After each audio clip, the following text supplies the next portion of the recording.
Me da mucho gusto estar con ustedes.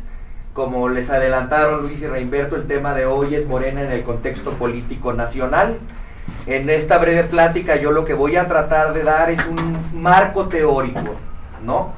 Una serie de nortes que orienten esa discusión en base a algunos conceptos políticos torales, que son los de política, democracia, partidos políticos y los diferentes tipos de partido que existen, un poquito sobre movimientos sociales, para ver cómo ubicamos a Morena en ese marco teórico, ¿no? En la segunda parte de la sesión de hoy, que es ya la actividad de ustedes. Política es una palabra que forma parte del léxico cotidiano de todos nosotros. Ahora, poca gente se detiene a definir qué es política, a pensar de forma ya más exacta, más precisa, qué entiende por política. ¿Quién quiere adelantar su idea, su reflexión? ¿Qué entienden ustedes por política? Pues política viene siendo la parte del análisis de las personas, como el animal político, como lo expresaban, en la cual, por ejemplo, las personas expresan las ideas en común que tienen en su entorno, y eso es política. Análisis del hombre como animal político, ¿no? ¿De dónde viene este término de animal político? Es aristotélico, ¿no? Aristóteles decía que el hombre es por naturaleza político, por eso es un animal político, porque solo puede existir en convivencia con sus semejantes. Nunca vemos a hombres solos, siempre los vemos agrupados en unidades más grandes que la familia. Era la forma de Aristóteles de decir que el hombre es un ser social, ¿no? Ya que hablamos de Aristóteles, podemos referirnos también al origen etimológico del término, ¿no? ¿De dónde viene la palabra? Política se deriva de la raíz etimológica griega polis, que fue la primera forma de organización política histórica, la ciudad-estado. Entonces la discusión de los asuntos propios de la ciudad era la política. ¿Quién tiene una idea diferente o algo complementario a esta idea de política? ¿Qué será la política?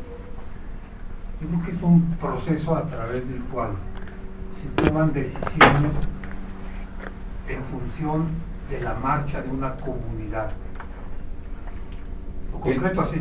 Muy bien, el proceso de toma de decisiones para determinar hacia dónde se conduce una sociedad, ¿no? Un conjunto humano.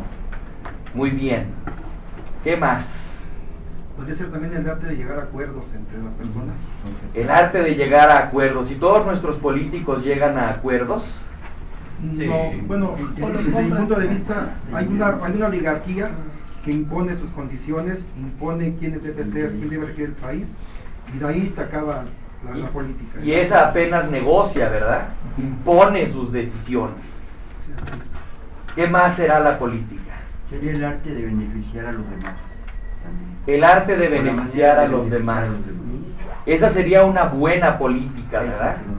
Ahora, lo que hace Peña Nieto beneficia a los demás.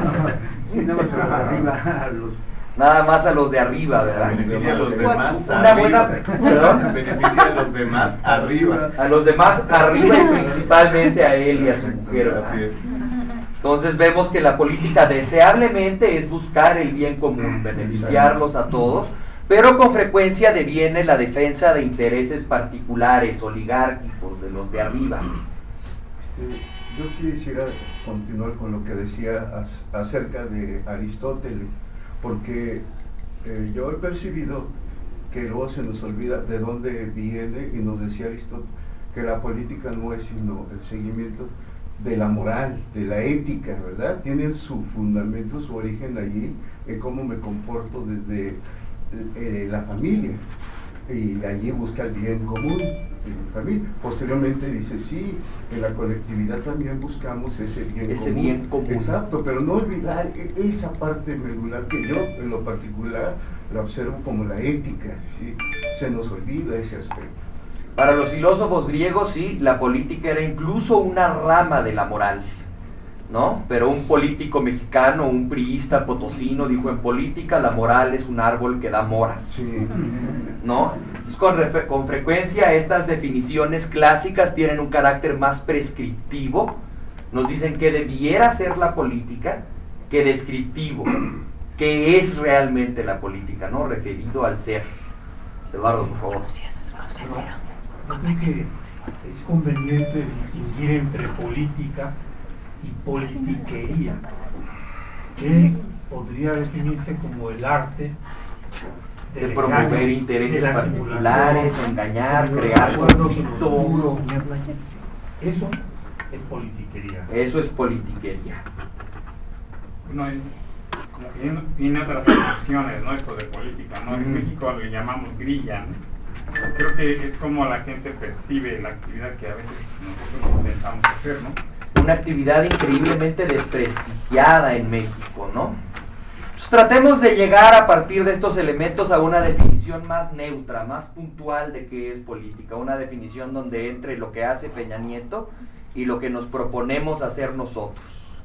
La política es un conjunto de actividades, instituciones, procesos, organizaciones, individuos incluso, una actividad ideológicamente orientada para conseguir el poder y con ese poder buscar fines ulteriores, que pueden ser de lo más diversos, el bien público o el bien de particulares. La variable de la política, sin embargo, el medio a través del cual alcanza sus fines, es el poder. ¿Sí?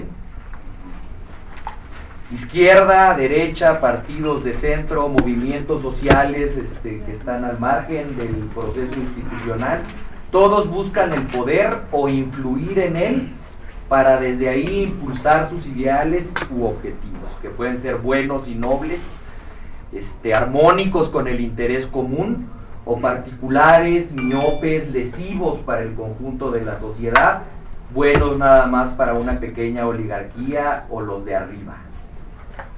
¿Les parece esa una buena definición? Lo siguiente entonces sería definir el poder. ¿Qué tipos de poder existen? ¿Qué será el poder?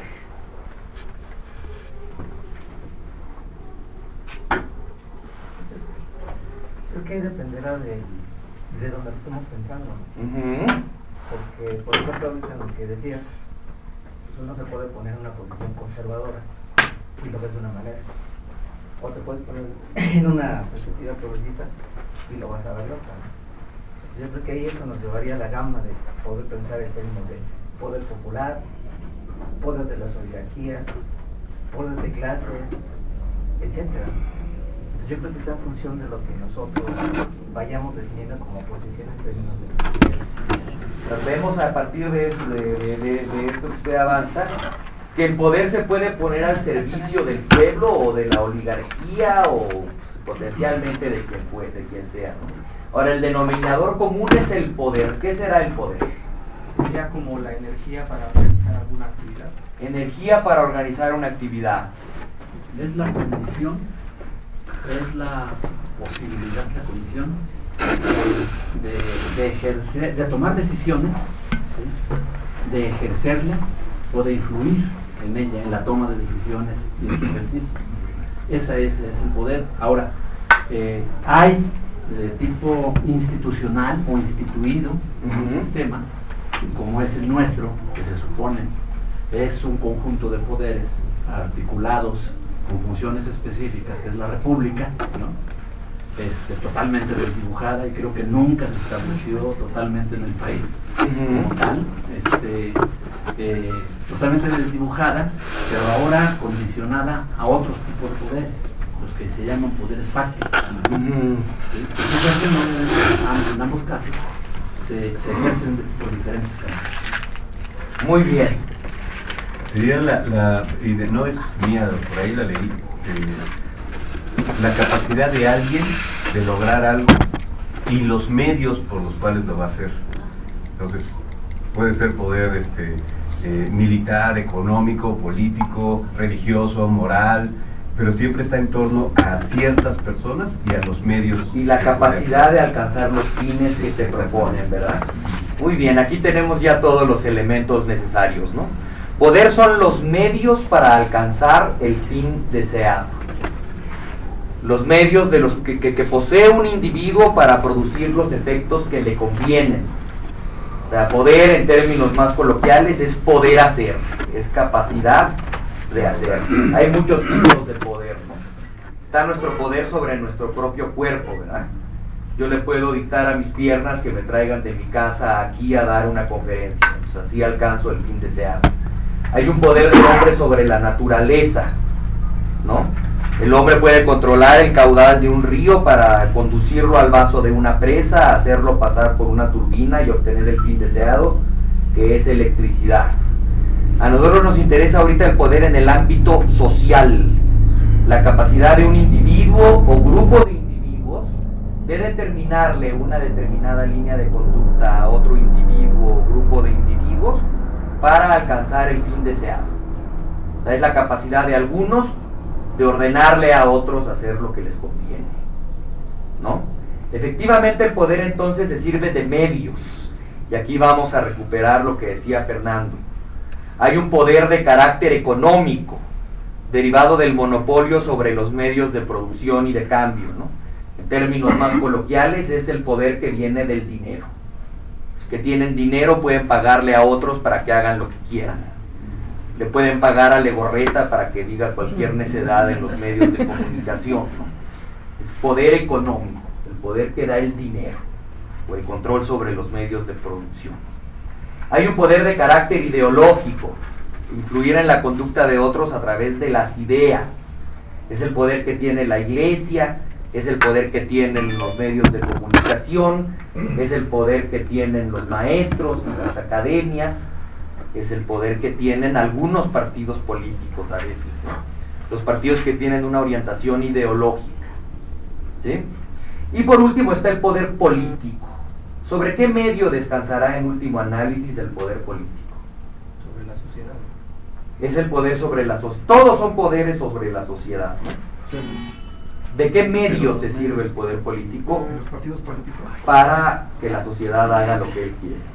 De la ideología. De la ideología a veces. De las instituciones que De las existen. instituciones. Por ejemplo, a través del poder ejecutivo, a través del poder legislativo, a través de los otros grupos de poder que también forman una red de complicidad. En último análisis, ¿por qué Peña Nieto tiene poder sobre nosotros ahorita? Peña Nieto no nos ha convencido, no nos creemos sus ideas, no nos ha comprado tampoco. Por el económico. Y el militar. Exactamente. Por el control sobre los medios de coacción violenta. Científicamente, o sea, la definición científica de poder político es que se basa en el monopolio sobre la violencia. Aparatos del Estado. La violencia organizada en este caso, ¿verdad? En las policías y el ejército. O institucionalizada. O institucionalizada, podríamos decir. Una violencia profesionalizada, en destacamentos, ¿no? Los cuerpos del ejército, las policías, etc. En último análisis, las disposiciones del Estado se vuelven vinculantes, estamos todos obligados a obedecerlas, porque si no lo hacemos nos reducen por la fuerza y nos encarcelan, ¿verdad? Si nos ve bien. Bueno, pero lo paradójico del poder es que realmente no existe. De alguna forma, sí está el uso de la violencia, pero los que ejercen la violencia también pueden si dejan de creer o de respetar a la persona que los manda, pues se acabó el poder. Se acabó el poder. Y eso, ahora que haces que hiciste tu maestría sobre el movimiento obradorista, está esta versión de que Fox le ordenó al ejército que quitara el campamento y el ejército no quiso. Se resistió. Entonces, ¿qué vemos allí? Una crisis política profunda. Ahí a lo que voy es que en realidad el poder no existe, en realidad es solamente un asunto consensual mientras la gente esté de acuerdo, y especialmente la gente que ejerce directamente la violencia, pero sigue siendo un asunto consensual. Esa es la idea a la que nos vamos a dirigir ahora. Dígame. Un tanto va por ahí el comentario que quería hacer, porque digamos sí existe esa parte del monopolio legítimo de la violencia, ¿no? Una perspectiva muy liberal, muy weberiana, muy institucional, pero yo creo en lo particular, que ahorita dice que hacia allá vamos, que también lo que comenta el compañero es importante, porque no toda la gente obedece por la cuestión del monopolio de la violencia. Muy hay una bien. aceptación. Vamos a ver que el objetivo mínimo de toda instancia... perdón, creí que ya había... No, termino rápido. Y yo creo que eso nos llevaría a hacer una lectura, digamos, más próxima a nuestra perspectiva de izquierda, pues más gramsciana, más en términos de lo que significa la hegemonía, el consenso, y las crisis de hegemonía y las disputas por el poder simbólico, que es por el que estaríamos aquí también, planteando lo que ustedes saben. Muy bien, hacia eso nos dirigimos. O sea, el objetivo mínimo que se plantea en la instancia política, el Estado, el gobierno, los partidos, es garantizar un mínimo de orden público. Que haya armonía, que haya cooperación, que se respete al gobierno y se le obedezca de forma aquiescente, o sea, sin oponer resistencia. Si el gobierno tuviera que estarse sirviendo de la violencia de forma continua, no habría orden, ni siquiera los intereses de Peña Nieto se verían bien servidos. Es necesario que haya paz social, digamos. Aunque esta paz descanse en último análisis sobre el monopolio de la violencia, hay una serie de mecanismos intermedios que hacen que la ciudadanía obedezca sin oponer resistencia física. ¿Sí? Para lograr esto, el poder se envuelve en un discurso legitimador, ¿no? De ahí viene esta porción tan importante de la definición, que es monopolio de la violencia legítima. Es una violencia que es aceptada como justa y necesaria. ¿Sí? La legitimidad es muy importante a la hora de hablar de poder. El poder se mistifica, se envuelve en una cortina de humo para presentarse como racional, necesario y justo. En los países de discurso democrático como México, ¿sí?, la idea de que tenemos que obedecer al gobierno es porque nosotros lo elegimos, porque el gobierno es portador de la voluntad popular, ¿no? La idea de que el gobierno construye consenso, y es porque construye consenso que es obedecido. Ahora, esto solo es cierto dentro de ciertos límites, ¿no? Porque no sé quién aquí estaría dispuesto a aceptar que el gobierno de Peña Nieto se eligió democráticamente o ejerce el poder de forma democrática. Dudoso. Hace pactos. ¿No? ¿Eh? Hace pactos, ¿no? Pero también de una profundidad de una pulgada, más o menos, ¿no? Entonces, su capacidad de construir consenso y de legitimarse es limitada. Para ya no hablar del gobierno de Calderón, ¿no?, que nadie aceptaba que hubiera sido democráticamente elegido, porque en las elecciones pues, los votos se extraviaron y pues, les pasaron muchas cosas curiosas que no tendrían que haber ocurrido, ¿no? Entonces, el poder tiene que presentarse como legítimo. Y en México, para que eso sea posible, se realizan elecciones. Y eso abre ciertas áreas de oportunidad para disputar el poder, ¿no? México se legitima entonces con un discurso democrático. Y así llegamos a otro de los conceptos centrales de esta discusión. ¿Qué es democracia? El poder del pueblo. Poder del pueblo, ¿no? En este caso, en una acepción muy limitada, la idea de que el pueblo interviene votando. O sea, el pueblo ejerce el poder de forma episódica cada 3 o cada 6 años. Ya después de eso perdemos cualquier control sobre nuestros gobernantes. Un movimiento como Morena trata de reforzar ese control sobre los gobernantes, ¿no?, a través de observatorios, comités de vigilancia, bancadas legislativas que sean realmente una oposición, ¿no? Pero el ejercicio del poder por parte del pueblo es muy indirecto. Es a través de gente que elegimos, que votamos. Y aquí entra el siguiente concepto, que es el de partido político. ¿Qué será un partido político? Es una agrupación, una institución creada y organizada de manera jerarquizada, que por supuesto busca el poder. Exactamente, no hay mucho más que agregar. Un partido político es un conjunto de personas organizadas de forma más o menos permanente en torno a una ideología común para alcanzar el poder. Deseablemente los partidos tienen ideología, que no todos tienen, pero en principio deben tener. Oye, doctor, yo quisiera hacer un comentario un tanto volviendo al asunto de la democracia.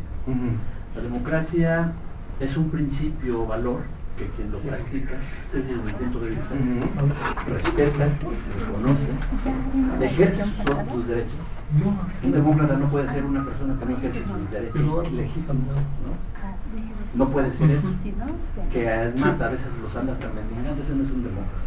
No, por supuesto que El que anda buscando que le concedan su derecho a la libertad, no es quien lo ejerce. Entonces, pero hay un planteamiento que yo leí de Graham Antaki en el Manual de Ciudadano Contemporáneo, que dice que la democracia es una idea, ¿no? Y la justifica, la explica perfectamente, porque es una idea que puede ser cualquiera, y a nombre de ella hacer cualquier cosa. Entonces, a lo mejor vale la pena detenerse ahí, hacer una pausa de democracia, afinar un poquito la noción de democracia. Por supuesto. Es que, para agregar al comentario, muchas veces, de hecho la mayoría de las veces, la democracia está peleada con la verdad.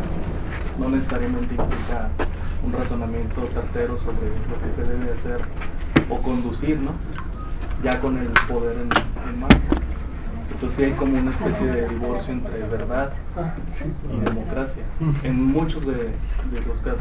Hay una contradicción también está entre que se puede llegar al poder por medios democráticos y ejercerlo antidemocráticamente después, ¿no? Tratando de orientar un poquito esta discusión, ¿no? Democracia también es un término de origen grecolatino, ¿no? Se compone de dos partículas, que es demos, pueblo o mayoría, significa demos, y kratos, que es poder. Democracia entonces poder del pueblo o el poder de las mayorías. Eso es lo que significa el término. Los filósofos de la antigüedad, cuando trataron de definir las diferentes formas de kratos, las diferentes formas de poder, las diferentes formas de gobierno, utilizaron como criterio central cuántos intervienen en la toma de decisiones. O sea, hay un gobierno donde nada más uno toma las decisiones, esa es una monarquía. Mono, uno, ¿no? Hay gobiernos donde un grupo minoritario toma las decisiones.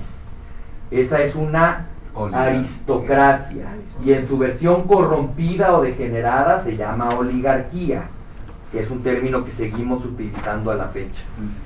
Y el tercer tipo de gobierno es aquel donde la mayoría ejerce el poder o la mayoría toma las decisiones, que es democracia. Este concepto, por supuesto, se ha enriquecido, ha cambiado a través del tiempo, se ha definido de... Perdón. Sí, claro, como para complementar un poco lo que estás diciendo, se nos ha hecho ver mucho el concepto de democracia representativa, ¿no? De que el pueblo va a elegir a los representantes y ellos son los que finalmente toman las decisiones que van a afectar a todos los ciudadanos del país. Sin embargo, ya a partir del siglo XXI, sobre todo desde que empiezan a surgir los movimientos en América Latina con Hugo Chávez, Evo Morales, se empieza a manejar un concepto de democracia participativa, en donde el pueblo, la gente se empieza a organizar. Y ahora, por ejemplo, lo que hizo López Obrador cuando estuvo en la jefatura de gobierno del Distrito Federal, es el único político que ha hecho plebiscitos, preguntarle a la gente, oye, ¿estás de acuerdo como he gobernado yo? Con lo que se está buscando hacer ahora, ¿no? De que se hagan consultas sobre la reforma energética, sobre el corredor Chapultepec. Eso es un poco de lo que se busca de llegar a la democracia, ¿no? Exactamente. Entonces, la democracia existe únicamente como un ideal, es una aspiración, es una tendencia. Que todos ejerzamos el poder es logísticamente inviable, ¿sí? En un país de 120 millones de habitantes. Perdón, Eduardo, déjeme completar esta idea y enseguida participo. Se inventó en la antigüedad clásica, en ciudades muy pequeñas, donde era posible que de veras todos aquellos que detentaban derechos ciudadanos intervinieran en el debate de forma directa, en el ágora. Por muchos años, cuando el Estado creció, tanto territorialmente como demográficamente, la democracia pasó a ser considerada inviable. En estados grandes es imposible que todos nos reunamos y en una discusión abierta llegamos a una conclusión, porque las decisiones no se tomarían jamás. Sería increíblemente tortuoso, imposible, impracticable. La idea de democracia vuelve a cobrar vigencia a partir de la Guerra de Independencia de Estados Unidos, ¿sí? Donde se inventa esta idea de democracia representativa, ¿no? Donde el votante delega su voluntad en un representante. Entonces, de alguna manera, el Congreso es una especie de sociedad en pequeño, donde todos los intereses, todas las tendencias están representados, aunque no estemos directamente allí. Nuestros legisladores son portadores de nuestra voluntad. Esto después se convierte en una ficción, ¿no? Muy pocos tienen una relación directa con su diputado o su asambleísta, y estos nunca consultan cómo van a votar frente a una iniciativa u otra con su electorado, ¿no? O sea, evidentemente se han ido avanzando en este afán de realizar el ideal de la democracia, porque la democracia es ante todo un ideal. En el afán de realizarlo con plenitud, se ha experimentado con modelos de democracia directa, como se les llama, ¿no? Los delegados amovibles en cualquier momento, recomendaba Lenin, por ejemplo, en El Estado y la Revolución. Que todos intervengamos en asambleas de nuestro ámbito y éstas tengan un carácter piramidal hasta llegar a la organización nivel Estado. Que el ciudadano decida sobre iniciativas legales de forma directa en referenda o plebiscitos, ¿no? Son formas de tratar de implementar, de realizar este ideal, y la discusión es todavía más compleja. Se pregunta en qué medida puede haber democracia mientras no haya igualdad económica y social, o en qué medida una sociedad puede ser democrática mientras otras instituciones son antidemocráticas, ¿no? Como la familia machista en México, donde la mujer no tiene opinión, ¿no? Si la mujer no puede opinar en su casa, ¿cómo va a ser una ciudadana portadora de derechos democráticos en el ámbito público? Etcétera, ¿no? Democracia se vuelve una cosa muy difícil de definir, muy difícil de implementar sin traicionar el ideal, ¿no? Ahora, desde la Revolución de Independencia de las 13 colonias y después la Revolución Francesa, el modelo por excelencia, digamos, el modelo más extendido de democracia es la democracia representativa. ¿Hasta aquí vamos bien? Un comentario, pero no un poco ronco de la garganta, un poco más. A propósito de lo que comentaba el compañero ahorita de la manera de pensar democracia no sé, yo creo que sí también tendríamos que contemplar el asunto de la democracia en distintos modelos, como comentaba ahorita, pero que no son neutrales también, porque finalmente la democracia representativa es la que acompaña al capitalismo. Es decir, y eso nos llevaría a la discusión de precisamente de lo que estamos hablando, porque hasta ahorita me parece que hemos estado tratando una perspectiva de la democracia en una forma liberal. Yo aquí que entraría el asunto de las otras maneras en que se piensa la democracia, no solamente se piensa, sino que se actúa. Por ejemplo, lo que comentaba ahorita el compañero en términos de movimientos sociales, estamos hablando de movimientos sociales que tienen una postura anticapitalista, y que eso nos lleva también como que una ambigüedad en términos de cuál es... De cómo el poder se organiza o cristaliza en forma de un determinado régimen, ¿no? Y perdón, ya termino con esto, y en el caso de nosotros, como organización política, ¿hacia dónde estamos viendo? Si hacia un modelo liberal, o estamos también de carácter más popular, ¿no? Estos justos son los temas que a mí me gustaría se exploraran en la hora siguiente, ¿no? Cuando van a trabajar ya en mesas, etcétera. Eduardo, por favor. Bueno, de acuerdo a lo que han estado diciendo los compañeros, a mí me llama mucho la atención que vayamos a desembocar en un concepto que le doy mucha importancia. ¿Cuál es entonces la base jurídica de la democracia para que se pueda legitimar y todos la aceptemos? En nuestro país, constitucionalmente, nuestra nación está definida como una república democrática, y ahí hay una base jurídica para ejercer la democracia.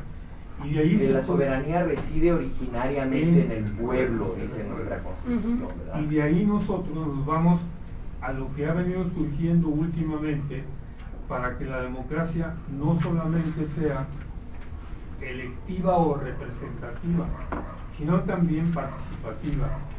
Y ahí surge la ley de participación ciudadana en nuestra ciudad, que está considerada como la ciudad más avanzada en todo el país, precisamente por este tipo de elementos jurídicos que le dan justificación a una democracia, diríamos, entre comillas, más avanzada. Exactamente, nuestra democracia es esencialmente representativa, ¿no? Pero desde el gobierno de López Obrador en el Distrito Federal se han ido implementando medidas para ampliar el ejercicio de esos derechos ciudadanos a otros ámbitos, ¿no? Esto es muy importante. Ahora, en una perspectiva histórica, para reorientar la discusión y poder alcanzar a introducir todos los conceptos fundamentales que queremos ver hoy, hay que insistir que en materia de génesis histórica, en la modernidad la democracia fue la implementación de estos modelos representativos, inspirados por un lado en Estados Unidos, por otro lado en la Revolución Inglesa de 1648-1688, y por último la Revolución Francesa de 1789. Aquí quiero volver sobre lo que apunta el compañero, ¿no? Tuvo que ver mucho con la lucha política de la burguesía. Estos parlamentos fueron esencialmente burgueses de origen, ¿sí? Tomemos como punto de partida el caso clásico de la Revolución Francesa.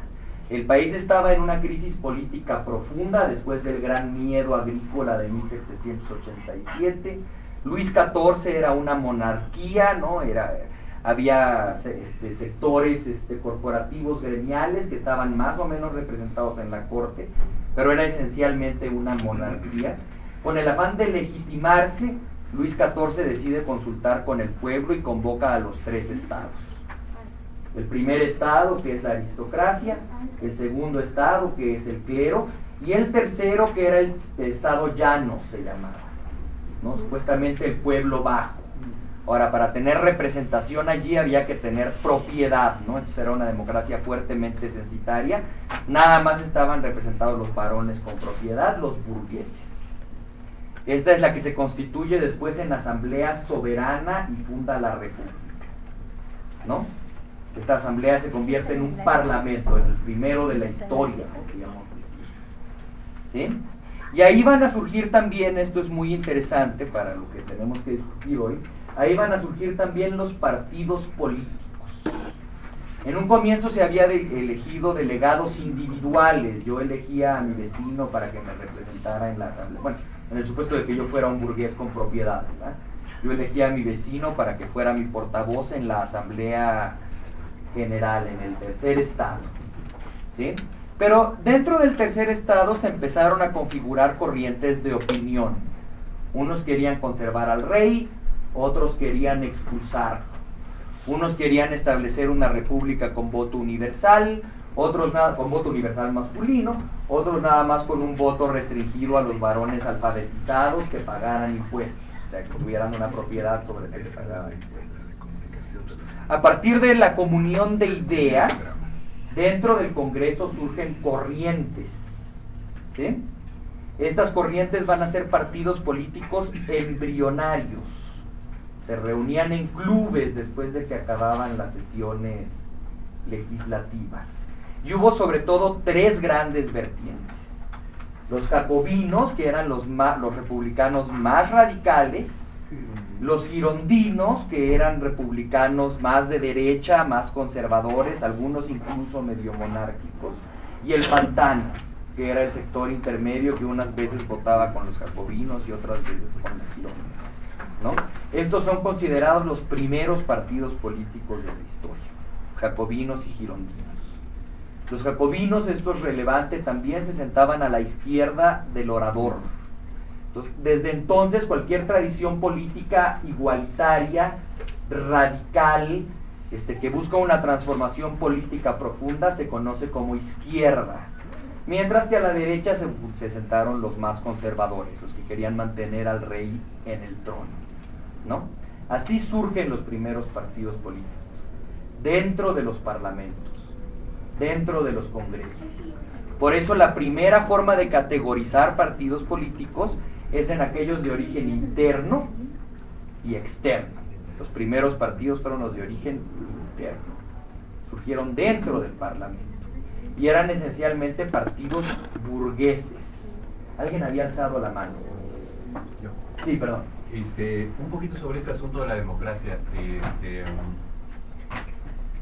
Está también este asunto que dicen, bueno, la decisión del pueblo, pero el pueblo tampoco es, también se equivoca, pues.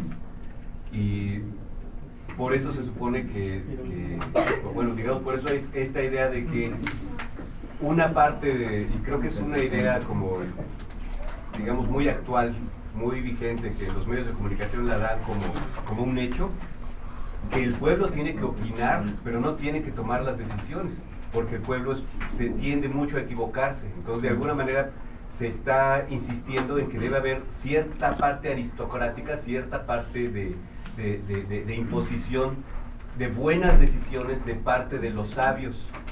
Y ya esta idea de que las decisiones del pueblo, eso es populismo, eso es ignorancia, eso es algo así, ¿no? Eso es una... Sobre esa idea vamos a volver también. Perdón, esa es una. Y otra, sobre este concepto de la democracia representativa, no quería dar una conclusión, pero no sé cuál hacer. Quiero nada más decirles algo. Por asunto de trabajo, yo fui a China hace como 5 años y platicaba yo con una historiadora y politóloga de allá sobre democracia. Y los chinos están súper convencidos de que viven en el régimen más democrático que puede haber. Y yo le decía, bueno, pero tú has votado alguna vez por el... No, ¿yo por qué voy a votar? Le dije, ¿no te gustaría votar, por ejemplo, por quien dirige la ciudad de Beijing? Y decía, por supuesto que no. Si yo no tengo el conocimiento como para poder elegir a las personas.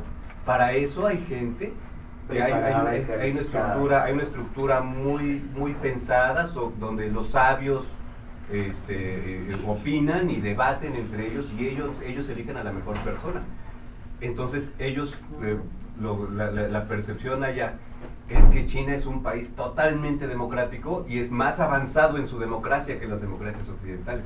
Entonces, pues, que las cosas no son tan fáciles. No, el término democracia puede tener los significados más diversos según el contexto. Tengo una pregunta. Sí. En relación a esto que se está mencionando, ¿cuál es tu opinión sobre precisamente la democracia que se ejerce en Cuba a través del partido político? Vamos a llegar, elaboremos sobre esas cosas ya más cerca del final para no desorientarnos, ¿no? Tengo una opinión, por supuesto. Doctor, perdón, yo también quiero preguntarte eso. Si tus expresiones son tu análisis de tu estudio o es recogiendo lo que aquí se está vertiendo. A mí me gustaría aplicarte la ley del limón, ¿no? Vine para eso, para conocer opinión. Quiero saber cuál es tu sentir de la política mexicana y de estos temas que estamos viendo. Por supuesto que vamos, yo estoy tratando de hacer una combinación de las dos cosas, por decir lo que yo pienso y lo que yo he estudiado, y combinar también, mezclado con lo que ustedes van aportando. Claro. Sí, una clase democrática, digamos. Claro.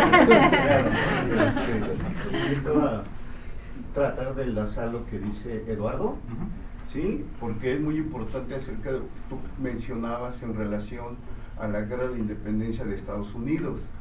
¿Qué rol juega la educación? ¿Verdad? Porque pensáis ya desde antes, desde Aristóteles, yo no creo en la democracia, porque la plebe termina eligiendo al peor. Aristóteles prefería el punto medio, que era la aristocracia, y Platón prefería la monarquía del rey filósofo, ¿no?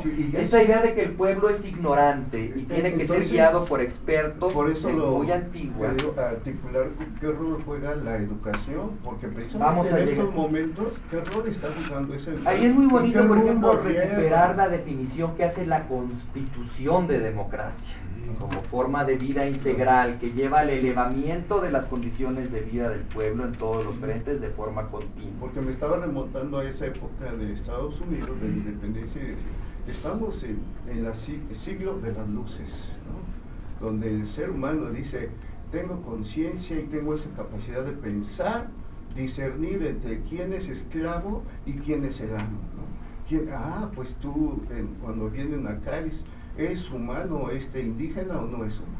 puede ser libre o lo esclavizamos. Vamos a llegar a eso muy pronto. O sea, de alguna manera la democracia se origina, ¿no?, en estos congresos donde están representados únicamente los burgueses, en los que es un requisito para estar ahí ser alfabetizado, tener propiedad, pagar impuestos, la educación, ¿no? Y ser hombre también, ¿no? Y ser hombre además, porque las mujeres eran consideradas pues mentalmente inferiores, ¿no? Las mujeres necesitaban a alguien que se hiciera cargo de ellas. Primero su padre, después su marido, y si moría el marido, pues el hijo varón mayor, ¿no? Eran como niñas toda la vida, ¿no? Y los niños no votan ni siquiera en las democracias más avanzadas, ¿no? Entonces, justo la restricción de estos derechos a una élite muy reducida ha sido el motor de la lucha política desde la Revolución Francesa en el marco de todas las democracias occidentales, y enseguida participa, y es en ese contexto que surgen otro tipo de partidos que son los de origen externo, los de aquellos grupos no representados en el Parlamento porque no se les otorga el derecho al voto, pero que quieren practicar también derechos ciudadanos, ¿no? Anotaban muy bien que las revoluciones francesa, de independencia de las 13 colonias, incluso aunque fue un poquito más precoz la revolución inglesa, tuvieron lugar en el siglo de las luces, ¿no? Cuando en contra de señores feudales y sus siervos y los monarcas absolutistas, se había ido desarrollando una nueva clase, ¿no?, con una cultura profundamente meritocrática, igualitaria hacia el interior, que era la burguesía, ¿no? Así surgen las primeras democracias representativas a fines del siglo XVIII, comienzos del siglo XIX. Ahora, una vez en el poder, la burguesía deviene conservadora, y conforme el capitalismo se desarrolla como el modo de producción predominante, va emergiendo una nueva clase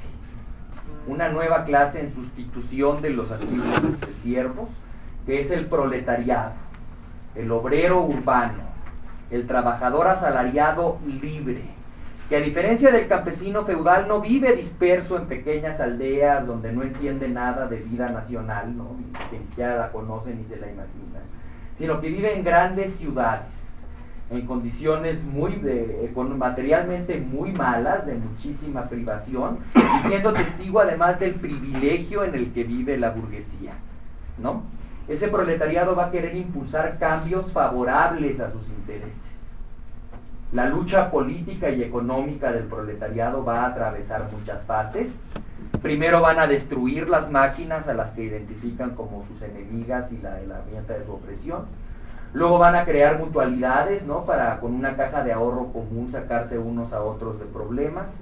Luego van a sacar sindicatos para negociarse contratos colectivos y ventajas y mayores prestaciones que le exprimen al patrón, pero eventualmente van a descubrir que todas estas conquistas son muy vulnerables, son muy limitadas, son muy temporales, mientras no se conviertan en ley. Y para hacer leyes hay que estar representado en el Parlamento, y para estar representado en el Parlamento hay que poder votar. Eso hace necesaria la extensión de la ciudadanía, la extensión de derecho, o sea, la extensión de intervenir en el proceso de toma de decisiones a un público más grande, ¿no? Entonces, desde fuera del Parlamento, la clase obrera organiza partidos para conseguir entrar y desde ahí impulsar las reformas que le convienen, ¿no? El movimiento obrero amplía la democracia. De la burguesía, primero al voto universal masculino, luego al voto universal y punto, ¿sí? Se van quitando restricciones como tener que tener algo a tu nombre y ser propietario de cosas y pagar impuestos, para entender que votar y participar de la política es un derecho universal, ¿no? Por eso hay un poder, ¿quién había adelantado eso? Hay un poder oligárquico, pero también hay un poder popular. ¿Quién había adelantado eso? ¿Sí? El poder popular es el que se pone al servicio de las clases económicamente subordinadas, de las clases oprimidas en el sistema económico actual, que es el capitalismo. En México. En Cuba vamos a ver que la cosa es un poco diferente. ¿Sí? De ahí surgen los partidos de carácter externo.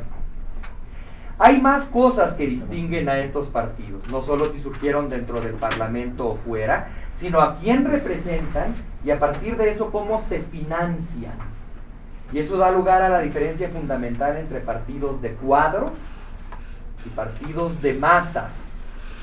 No sé si alguien había oído hablar de esto antes. En un partido, en la organización, en la institución de un partido, intervienen muchos tipos de personas. ¿Sí?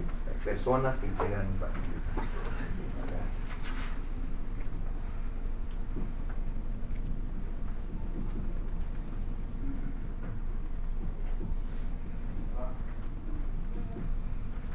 Y tiene mucho que ver con los tipos de poder que habíamos enunciado hace un rato, ¿no? Político, económico e ideológico. Todo partido necesita dirigentes. Esto es fundamental. Puede sonar de repente a la idea elitista que habías planteado tú, en el sentido de que el pueblo necesita dirección. Ciertamente sí lo necesita. Los dirigentes y los líderes de los partidos le dan coherencia a las organizaciones. Un buen líder tiene que saber reflejar la opinión pública, pero también ir en contra de ella cuando el pueblo se equivoca, ¿no? Por eso en todas las organizaciones se tienden a centralizar las decisiones en una pequeña élite. Es lo que un politólogo alemán que se llamaba Robert Michels denominó la ley de hierro de la oligarquía.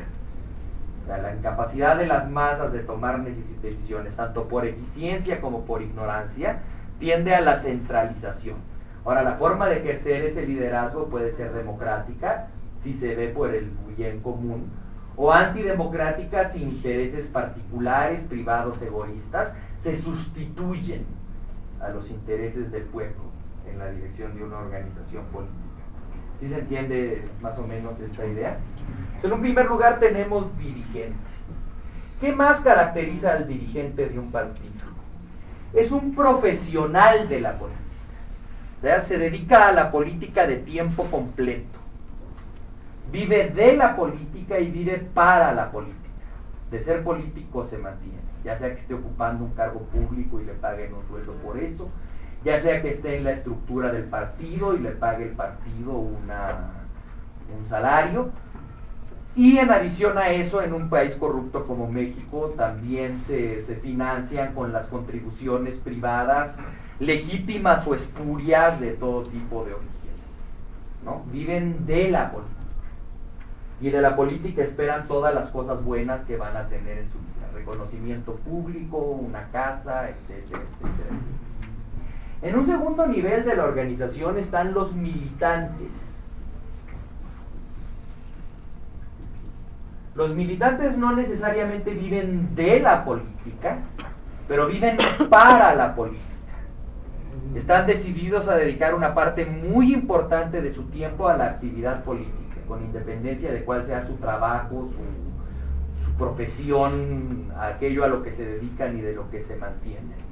Es gente políticamente informada, movilizada, que no solo va a los mítines, sino que los organiza. No sé si me explico. Sí.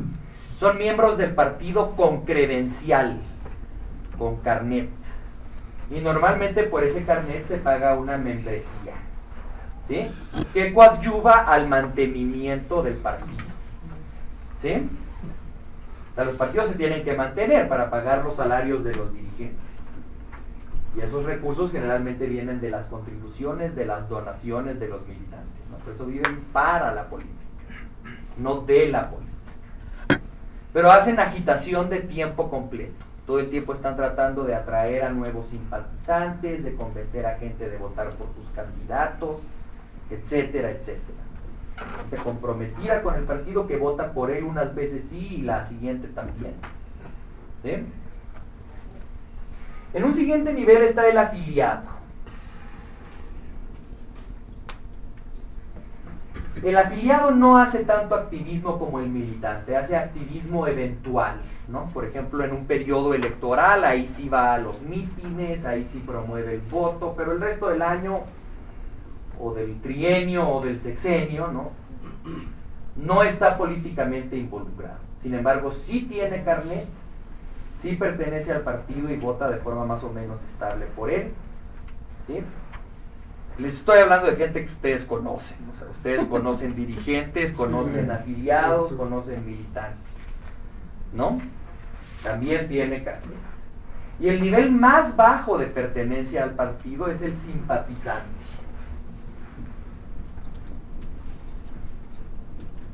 Como ya sugiere el nombre, al simpatizante le cae bien el partido.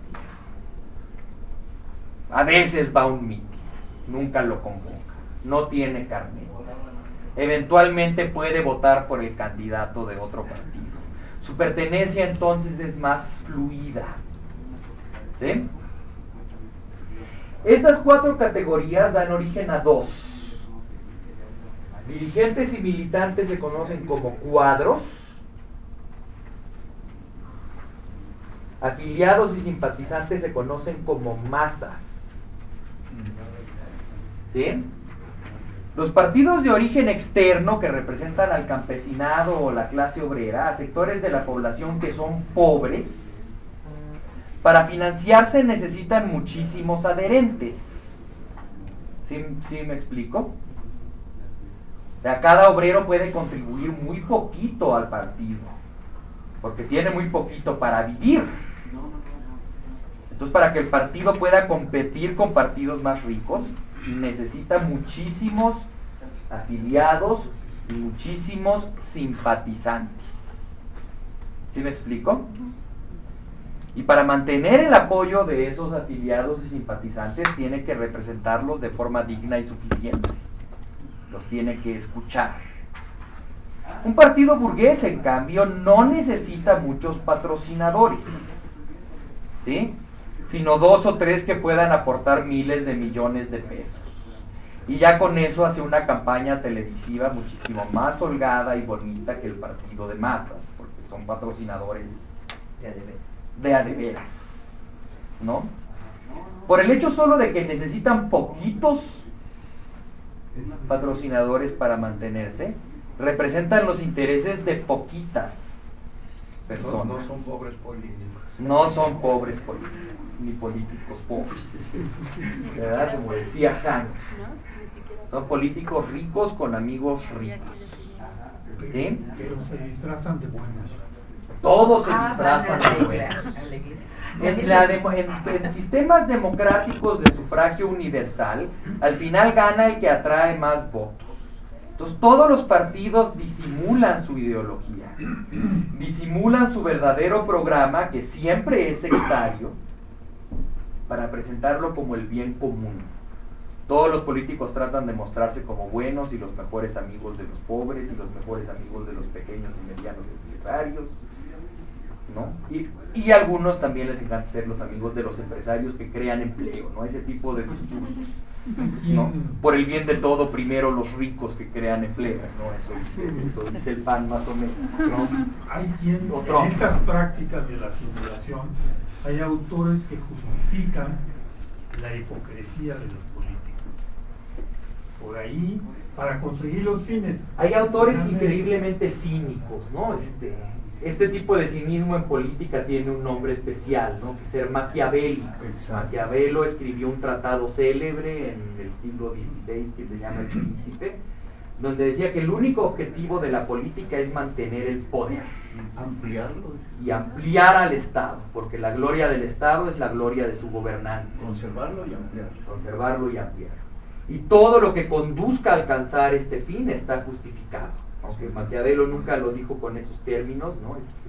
El axioma maquiavélico por excelencia es el fin justifica los medios. Se vale mentir, se vale engañar, se vale ser hipócrita, se vale asesinar. Haya sido como haya sido. Haya sido como haya sido. Ahora, ni siquiera Maquiavelo llegaba a esos extremos de cinismo, porque Maquiavelo pensaba que la gloria del gobernante y del Estado garantizaba una vida mejor para los gobernados. Todavía trató de darle un barniz moral a sus ideas. Calderón era nada más hipocresía. ¿Sí? Los partidos burgueses tienden a ser partidos de cuadros. Y los partidos populares tienden a ser de masas. Los partidos populares entonces reclaman muchísimo más trabajo. Porque para atraer gente, los militantes tienen que trabajar y trabajar y trabajar, yendo de puerta en puerta a convencer, yendo de puerta en puerta a convocar a mítines, yendo a un mitin tras otro para lograr impulsar sus objetivos. Y siempre va a estar en desventaja el partido de masas, porque estos siempre van a tener más dinero. Hay partidos de cuadros de orientación popular también, ¿no? Sobre todo en los tiempos de lucha clandestina.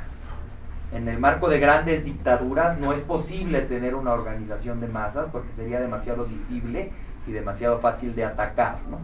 Se tienen que crear partidos de revolucionarios profesionales, ¿no? El Partido Comunista Leninista era de cuadros, porque tenía que poder mantener la secrecía para actuar bajo el zarismo, que era muy represivo y muy insidioso. Un partido de masas es muy fácil de infiltrar, ¿no? Por eso Morena, que es un movimiento de masas, tiene que mantenerse siempre muy vigilante, porque en esto de atraer y atraer gente, pues se cuela gente que pues, no merece estar allí. Sí. Perdón a todos por llegar tarde siempre a los temas, ¿no? Soy lento. Cuando hablas del financiamiento de los partidos, de cómo se financia un partido de masas, o que pretende ser de masas, cómo se financia un partido de cuadros. En el caso mexicano, yo entiendo que la lucha de las prerrogativas de ley, ¿sí?, como considerando los partidos como entidades de interés público, a eso deben de recibir dinero público que a eso vamos a llegar, pueblo, ¿no? Entonces, los primeros partidos de masas y los primeros partidos burgueses se financiaron de esta forma. Y esta realidad persiste dentro de ciertos límites, ¿no? O sea, al final sabemos muy bien que el PAN y el PRI no financiaron sus campañas de 2006 y 2012 con lo que les dio el Estado, sino con contribuciones multimillonarias de orígenes puros. La campaña de Andrés Manuel, en cambio, ¿cómo se financia? No propiamente con contribuciones monetarias de los militares, pero sí con su trabajo, ¿sí? Como Andrés Manuel siempre dice, una campaña boca a boca, ¿no? Que cada quien convenza a 3 o 10, etcétera, etcétera. O sea, como no puede repartir mochilas y camisetas y miles de volantes y tener horas y horas de tiempo aire, la campaña descansa sobre los militantes. En este caso no con una contribución económica, pero con trabajo, con labor ideológica de convencimiento. Dígame. Me parece que con fines de clasificación todos los partidos tienen dirigentes militantes afiliados y simpatizantes, que la diferencia sería que unos tienen un énfasis en cuadros. El PAN, por ejemplo, puede ser de cuadros también por su número reducido. Exactamente, y por todos los partidos aspiran a tener los 4 componentes, ¿no? Pero todos nos acordamos de las marchas del PAN en 2006, ¿no? Sí, cuando llamaron a una contramarcha, ¿no? Y llegaron 12 señoras que no lograron ocupar una manzana completa, ¿no? Sí. Entonces, en ese sentido, me parece que el partido de masas sin cuadros tampoco puede hacer nada. No, claro que no. Entonces, pensando en Morena, nosotros requerimos cuadros y requerimos más. Por supuesto, me explico mejor. En realidad se me acabó el pizarrón y por eso ya no me quedó bien el cuadrito, ¿no? Los partidos, la verdad lo que pasa es que los partidos de cuadros son así y los partidos de masa son así. ¿Sí? Eso es lo que pasa. Dígame. Sí. Bueno, yo creo que precisamente ese encuadramiento más amplio en los partidos de masa es lo que puede explicar un triunfo que para muchos podría resultar inexplicable. Me refiero, por ejemplo, en un distrito donde nosotros nos encontramos, en el distrito 3, ganamos y al final nadie creía que íbamos a ganar y nosotros llegamos a una conclusión. El triunfo fue la victoria del trabajo y la dignidad sobre el dinero. Por supuesto. Sobre el dinero. ¿No? Claro, ahí hay una cuestión muy importante. la gran ayuda de la figura de Andrés Manuel López Por Obrador. supuesto. Los líderes son muy importantes y no siempre son malos. O sea, decir que los líderes centralizan decisiones no necesariamente tiene una carga negativa, ¿no? Alguien las tiene que tomar. Tiene que haber un personaje que sea identificado como el garante de que el programa del partido se va a implementar. Alguien creíble. Alguien que además pueda dar orientación en momentos peligrosos, ¿sí? Por ejemplo, me acuerdo en septiembre de 2006, cuando iba a dar el... No, no es cierto, no fue en diciembre, fue en diciembre ya de 2006, cuando iba a hacer la toma de Calderón en San Lázaro. El ánimo en el Zócalo era vamos para allá, ¿no?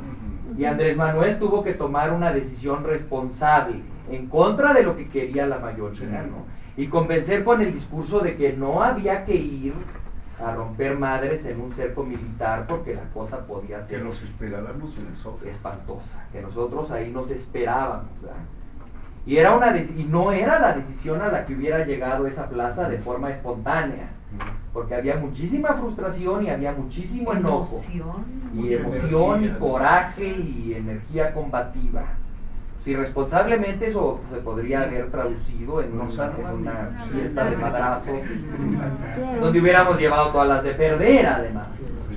Ahí el líder tuvo que ser responsable y mediante el convencimiento, ¿verdad? Porque fue con un discurso, decir, hoy aquí nos esperamos. ¿Sí? Unos lo acusan de demasiado moderado, otros dicen que es responsable, pero los líderes tienen que jugar ese papel, tienen que poder tomar decisiones más preclaras. Enseguida, es que no quiero que se disperse todo antes de que... Muy bien, por favor. Por favor. Es una duda. Sí. Me queda claro el esquema para dónde va, ¿no? El entendimiento de lo que es el partido político. Aquí tengo ahí un par de dudas. Una, ¿qué pasa con lo que no hace política dentro de los partidos? ¿Qué sucede? O sea, ¿qué son para nosotros? Porque aquí parece que solamente estamos hablando de política partidaria. Y la que no es partidaria y está en el horizonte de nuestro interés como clase social, como grupo, como le queramos llamar, ¿qué pasa? Y la otra cuestión, que a lo mejor está en relación con lo que estoy comentando ahorita, sí entiendo ese término de masas, pero pues creo que me parece que era más adecuado para la sociedad industrial y no sé si en la actualidad tenemos todavía ese perfil de sociedad. Lo tenemos, ¿no? Este discurso posmoderno que quiere hablar de la sociedad postindustrial donde no hay clases sociales encubre una realidad innegable. Todavía hay más. No, permítame, no estoy hablando de que no haya clases sociales, estoy hablando de que no tienen perfil. Si uno revisa la composición de población económicamente activa, resulta ser que el sector mayoritario donde trabaja la población es efectivamente el terciario. Y eso le da una composición de clase completamente distinta. No estoy diciendo ni hablamos de post o de mira, estoy diciendo que no tiene ya el perfil. Por eso en lugar de proletariado, prefiero emplear el más neutro, masas, ¿no? O lo que Andrés Manuel llama clases populares, ¿no?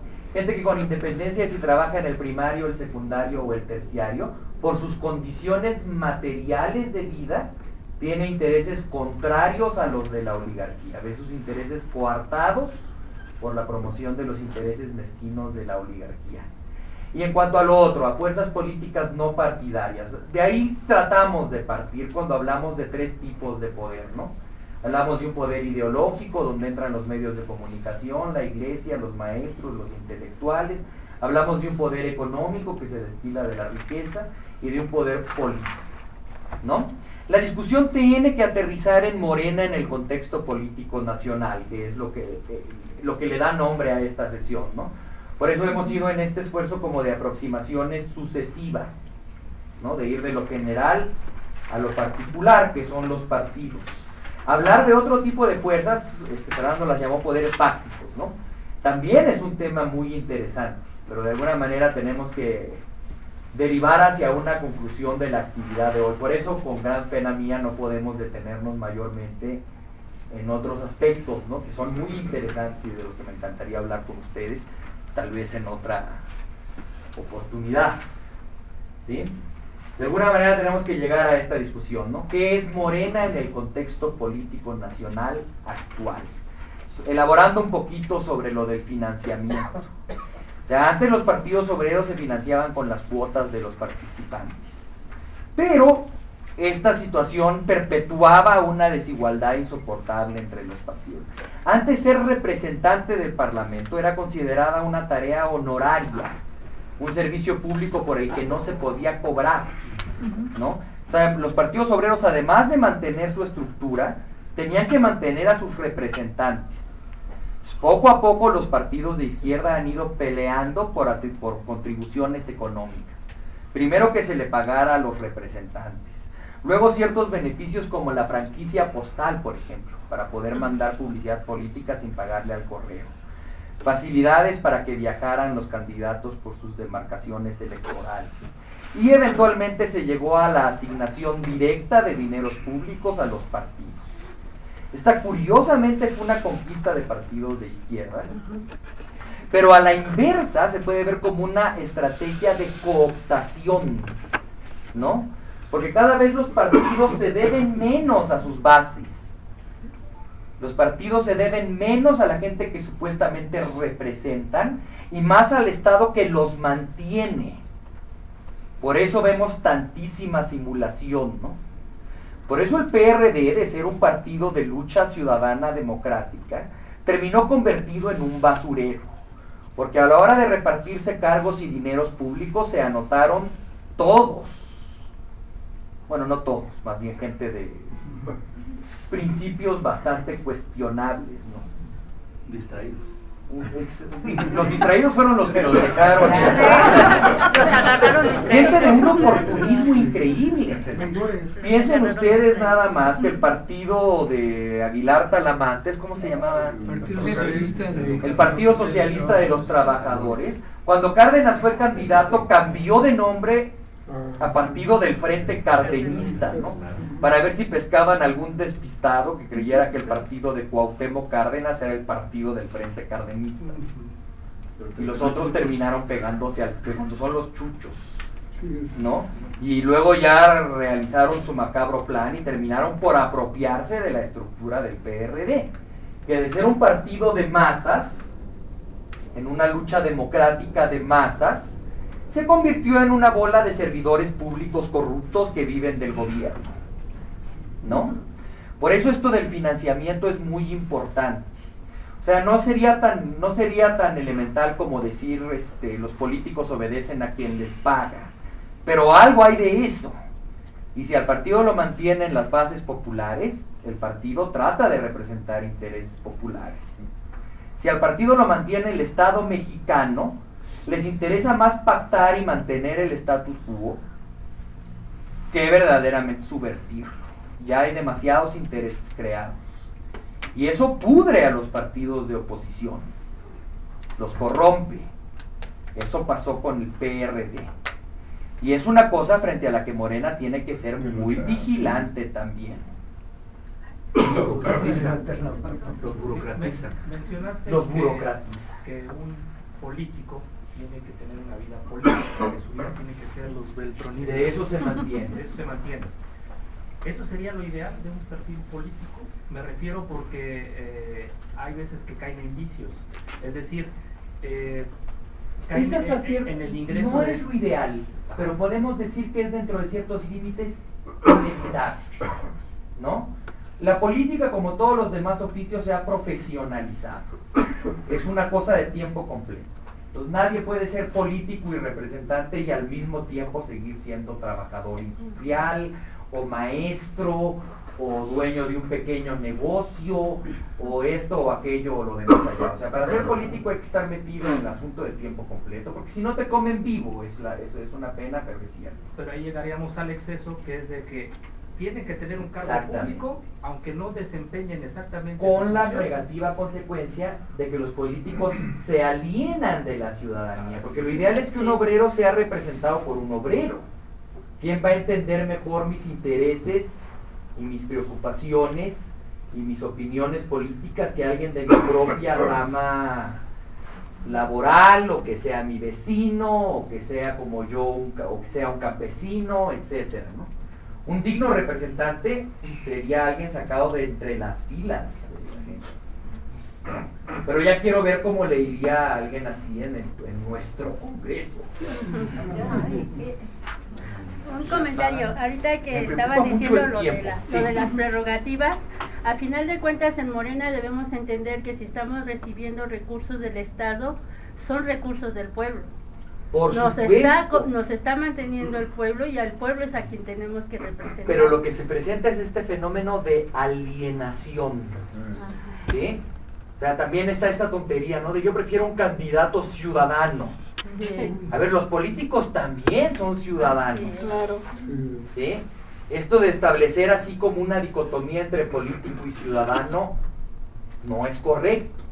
Ahora, también ocurre lo contrario, los políticos son ciudadanos que se vuelven ajenos a la ciudadanía, se enajenan o alienan, se convierten en una especie de grupo con intereses propios muy diferentes de los de sus representados, ¿no? Por eso los chuchos en el Congreso representan a los chuchos, no a la gente que votó por ellos. Exacto. ¿Sí? O los priistas en el Congreso representan al PRI y a los intereses de los políticos priistas, no a los de la gente que votó por ellos, ¿no?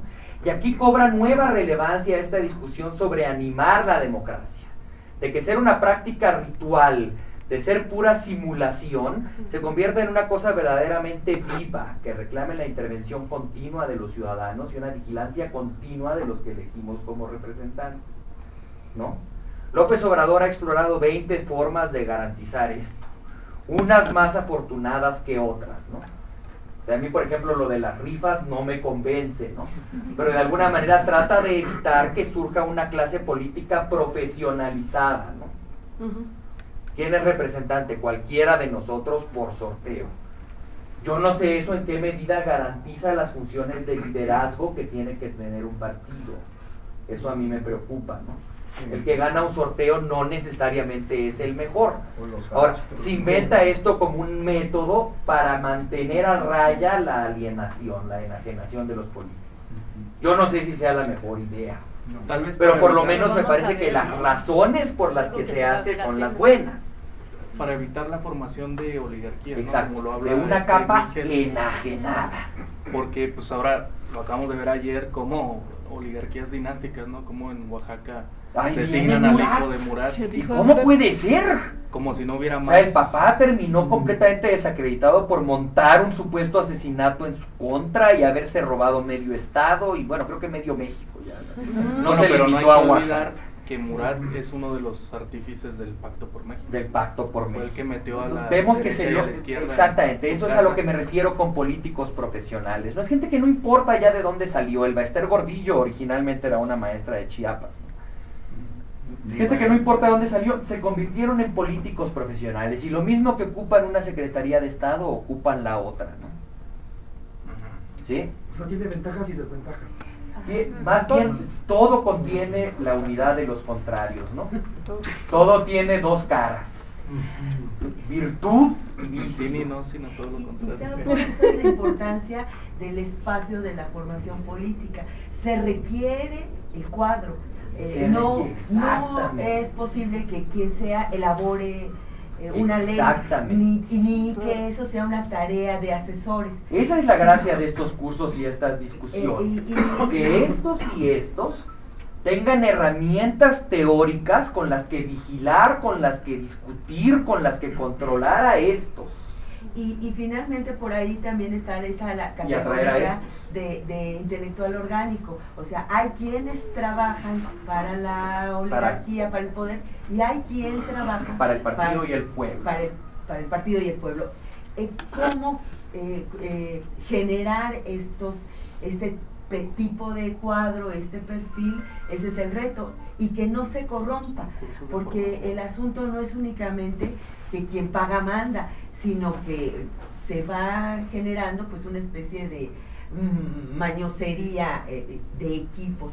Entonces me parece que el reto está en generar pues esa ideología, ese espacio de reflexión que permita una toma de decisiones inteligente, pero también apegada a ciertos éticos. Exacto. Tener buenos cuadros. Y tener también buenos afiliados que puedan atraer simpatizantes y vigilar a los mismos. Y la otra parte, estamos hablando de los partidos teóricamente, pero de Morena, como dónde está. Morena pretendió, surge de un movimiento, pero pretende continuar el movimiento y cobijar movimientos. Y me parece que ahí está como el problema que de alguna manera se plantea desde la política no partidaria. O sea, tendríamos que reconocer que no toda la política es partidaria y que Morena necesitamos estar en vínculo, en contacto. Con ese tipo de aparatos también, sí, ¿no? Y tener pues también esa escucha sensible para no despegarnos, porque no es nada más nuestra masa de militantes, nuestro pueblo, sino los movimientos que se gestan. No sé, yo estoy pensando en Ayotzinapa, en donde siempre se criticó a Andrés Manuel de no estar ahí, cuando si hubiera estado lo hubieran acusado de capitalizar y eso, cuando ¿no? Éramos los mismos también, sí. pero no se puede llegar como Morena con un asunto tan sentido. O sea, me parece que sí habría que buscar como la posibilidad de hacer una articulación que no parezca que uno está tratando de explotar o de capitalizar las movilizaciones o las causas de otros para llevar agua para su molino. Y tener como muy clara esa reflexión, también para no empantanarnos, para no tropezarnos y sentir que esos pues no tenemos vínculo, ¿no? No, claro que no. Y eso nos lleva un paréntesis, eso nos va a llevar al último concepto que quería introducir yo, que es el de movimiento político y social. Y ahorita ya determinamos qué puede ser o no Morena. Bueno, en este conjunto de ideas que se acaban de escuchar, retomo el título de Morena en el contexto político nacional, y entre el financiamiento, el dinero y el movimiento. Yo creo que aquí tenemos que diferenciar entre Morena como un partido con todos estos cuadros, pero Morena y su ideología, que esa parte es la que a mí me parece que hace falta, nutrirla, perfilarla y precisarla. Sí, y precisarla, precisamente eso hace que si logramos un mensaje, una comunicación transparente, clara, sobre las bases ideológicas de Morena, llegaremos a tener militantes y afiliados buenos, simpatizantes buenos y convencidos. La coherencia de un partido solo puede medirse contra el parangón de su programa y su ideología, ¿no? A mí me llama la atención lo que dijo el compañero, preguntó, ¿a dónde va Morena? ¿Va de corte popular o de corte liberal? Entonces yo creo que lo que tendríamos que definir entre nosotros mismos, qué entendemos por Morena o cómo definimos Morena, porque quizás pueda haber distintos puntos de vista que tengan los compañeros. Entonces para comenzar ya un debate, una discusión de ideas, preguntémonos entonces, ¿tú qué entiendes por Morena? Muy bien. Es el siguiente paso. Sí que es liberal y que es popular, porque liberal sobre todo es una palabra que se utiliza con una liberalidad increíble. Sí, bueno, un poquito para responderle al compañero sobre la duda que tiene. Yo creo que más que definir qué es Morena, es proponernos hacia dónde lo vamos a llevar. Es decir, sí, para la no caer... definición de Morena van a intervenir ustedes. Para no caer en el fenómeno del justo internismo, para que ¿no? sea, bueno, nosotros, porque yo no... En el fenómeno internista, sino llevarlo hacia afuera, como apuntar a la compañera, hacia la vinculación con movimientos, es decir, una política externa que permita a nosotros representar los intereses de la sociedad como tal. Entonces más bien es hacia dónde lo llevaremos, más que definiciones. Podemos ver que es hasta ahorita, ¿no? Y hacia dónde queremos que se dirija. ¿Qué tendencias queremos que se refuercen? ¿Y cuáles más bien hay que contener o evitar? ¿Sí? Solo un comentario. El propósito de educación parto al revés ahora, ¿no? De una cuestión del comité que tenemos en Barragán, en Barbuna. que ha habido particularmente problemas en la colonia, y hay gente que busca cómo solucionarlo. Estamos trabajando con eso esquizofrénico. Entonces tenemos que acercarnos en esta figura mítica del ciudadano médico que no existe. No existe. Pero lo hacemos así, porque si decimos que somos de Morena, la gente se nota. Esa es una instancia. Ahora, eso me parece que está en relación con lo que estamos comentando ahorita. Realmente, por eso decía yo que tiene esta parte. Estamos hablando de partidos, de cuadros, etcétera, pero también creo que el otro que no podemos dejar es la existencia de zona de partidos como tal. Una cosa somos nosotros, en proceso de constitución, lo llevamos, y otro el marco general que es la crisis de la representación, la crisis no apartada de su momento. Por supuesto. Es importante para trabajar. Y creo que ahí una de las cosas que sería interesante que nos planteáramos es, como lo decimos ahorita, ¿no? Vamos hacia dónde, y una de dos, o caemos en la perspectiva de la izquierda antigua, por llamarla de alguna manera, tenemos una meta en la historia, o tenemos claro que eso lo tenemos que construir prácticamente en términos de vida cotidiana. ¿Y con qué recursos lo vamos a ir haciendo? Porque de pronto, digamos, en términos de teoría de partido político, sí queda claro el asunto, ¿no? Pero simplemente, parto de ese ejemplo, ¿no? Hay infinidad de preguntas en valor. Nos hemos acercado, pero tenemos que hacerlo así como pidiendo. De forma muy indirecta y disimulada. Porque en el momento en que uno dice, soy, sí, se va tache. Claro, o sea, como hemos platicado hasta ahorita. Un paréntesis nada más. Justamente eso de para dónde va Morena es lo que queremos es lo que vamos a trabajar en mesas. Entonces yo les pediría que terminemos para que podamos ir a esa otra parte que evidentemente logramos despertar, ¿no? Y entonces podamos entrarle a esa discusión, ¿no? Muy bien. Entonces, por supuesto, ¿no? Por esto que habíamos platicado, los partidos se han corrompido a extremos inenarrables. La idea solo de partido político ya está desprestigiada a extremos lamentables. La sola mención del término partido o de la palabra política ya activa una desconfianza natural, ¿no? Ahora, en la labor de convencimiento que van a tener que hacer cuadros de Morena, está el hecho de que aspirar al poder no es innoble por definición, y de que los partidos son necesarios, ¿no? Aunque el acercamiento vaya a tener que ser naturalmente muy cauteloso. El odio, la desconfianza generalizada hacia los políticos es la que ha abierto este espacio para que se filtre gente, ¿sí?, que gana la confianza de la ciudadanía solo por no ser políticos, ¿no? Fox, por lo menos, no es un político, es un empresario. Donald Trump, por lo menos, no es un político del sistema, es un empresario que habla como usted y como yo, ¿no? Cuauhtémoc Blanco, por lo menos, no es un político. Y ya es gobernador de Cuernavaca. Decían, no votes por un político, vota por un ecologista. Ese tipo de cosas, ¿no? O sea, político, partido, guácala, son palabras que ya su sola mención ya provoca todo tipo de versiones y rechazo. Bueno. También Lagrimitas, ¿no? Participó. Sí, Lagrimitas. En Brasil ya llegó un payaso y un cómico de televisión a disfrutar. En Guatemala también. Guatemala. ¿Sí? Manny Pacquiao también, ¿sabes? ¿No?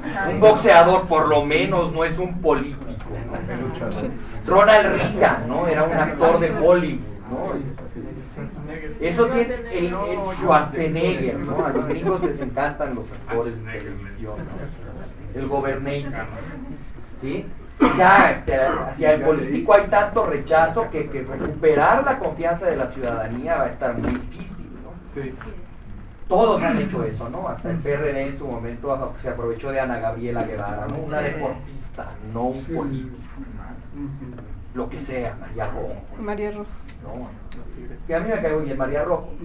Pero o sea, decir que los políticos no son ciudadanos o que los ciudadanos no son políticos es engañarse. Todos hacemos política. La ciudadanía se define como el ejercicio de derechos políticos. Entonces no hay que establecer dicotomías donde no existen. Lo que sí es cierto es que los políticos se alienan o se apartan de las bases. y que la gente por eso ya no quiere oír hablar ni de políticos ni de política. El último concepto que hay que mencionar es el de movimiento. Para definir movimiento podemos usar muchos de los elementos de la definición de partido. Es un conjunto de personas que se movilizan para influir en el poder. Si directamente quieren tomarlo, se habla ya no de un movimiento social, sino de un movimiento político. Ahora, a mí esa también me parece una distinción ociosa. Yo creo que todo movimiento social tiene objetivos políticos, más o menos, más limitados o más ambiciosos, pero todos se plantean objetivos políticos, ¿no? Lo que los distingue es que los movimientos tienen una médula ideológica muchísimo más indefinida, y los movimientos no tienen un aparato. Pueden tener dirigentes o voces reconocibles, pero con frecuencia no los tienen. O sea, ¿a qué personaje, a qué dirigente está asociado el movimiento Yo Soy 132? En el de Ayotzinapa, los padres y algunos de los compañeros de los alumnos desaparecidos eran referentes, ¿no? Eran convocantes, pero tampoco era un movimiento con un líder, ¿no? Y justo la carencia de este aparato organizativo les da a los movimientos un carácter muy efímero. Pueden ser muy fácilmente cooptados, pueden ser muy fácilmente manipulados. Por eso las marchas de Ayotzinapa fueron escenario de muchísimas provocaciones, como no pasa en una marcha de López Obrador. En las marchas de López Obrador hay cuadros, hay militantes, hay gente que sabe cómo marchar, cómo tener cuidado, cómo acordonar a los grupos, y no les pasa que nadie se ponga a aventar botellas encendidas contra las puertas de Palacio Nacional.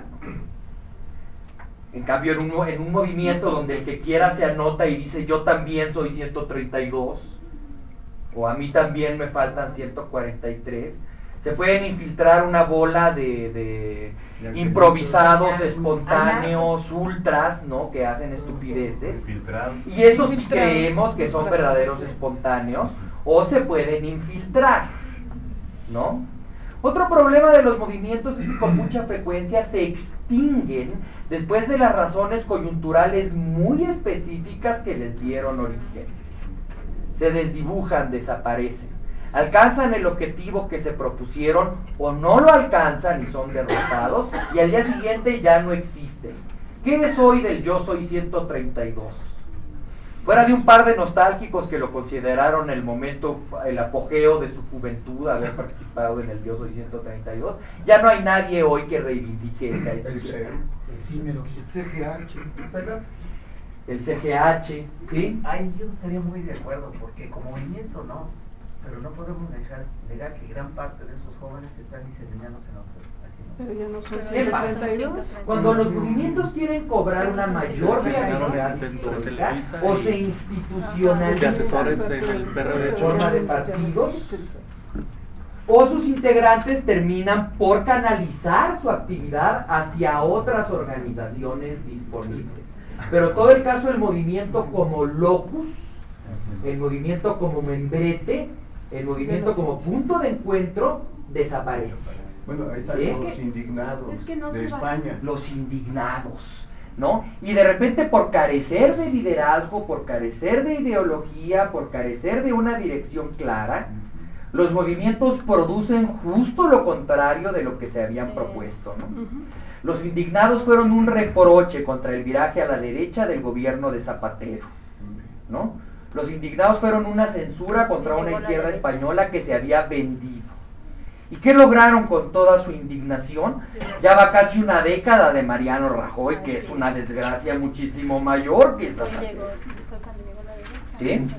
El Yo Soy 132, ¿no? También cultivó de repente un poquito, no de forma tan explícita, pero este discurso cínico, ¿no? De nosotros desconfiamos de todos los políticos. Que se vayan todos, ¿sí? Ibas a una marcha de Yo Soy 132 y alguien voceaba una consigna López Obradorista y era cállate, cállate, nosotros no tenemos partido ni candidato. Ah, no, pues felicidades. ¿Qué lograron con eso? 6 años de Peña Nieto. No sé él qué tanto ha hecho por avanzar los derechos ciudadanos que reivindicaba el Yo Soy 132. Me cuesta mucho trabajo pensar que ha mejorado la situación. Y en el Yo Soy 132, aunque no había una invitación explícita, la postura, digamos, de moda era el abstencionismo, ¿no? Yo no confío en nadie. Yo quiero medios de comunicación para mí. ¿Sí? Mira, dos cosas nada más. Una sobre esto último. La escritora que cité hace rato también escuché que la tendencia, me acuerdo que la oí cuando hablaba de cómo juzgó la sociedad gringa a Clinton por el caso de Lewinsky. De la Mónica Lewinsky. Entonces ella aseguraba que era mucho mejor los políticos, el gobierno de unos políticos corruptos que el de los moralistas, porque cuando se empieza el gobierno de los moralistas, se acaba la vida privada. ¡Claro! Entonces ella hacía esa referencia. Por otra parte, en el asunto del movimiento, yo creo que nosotros tenemos que estar muy alertas en varias cosas, cómo las manejamos. Porque una cosa es el movimiento, por ejemplo, ya lo citabas tú, el de los de Ayotzinapa, ¿sí? Que se ha ido con muchas fintas acerca del origen del problema. Porque, por ejemplo, en Iguala y en Ayotzinapa, en Tixla, en las poblaciones, los muchachos tenían una imagen que no era precisamente la de Santos, ¿no? Entonces hay que tener cuidado. Y ahí es creíble, cuando uno quiere saber algo más o menos cercano a lo que están planteando los padres de familia en este caso, lo que dice su asesor. El asesor es el que habla por cuestiones públicas, por un lado, en cuestiones de movimiento.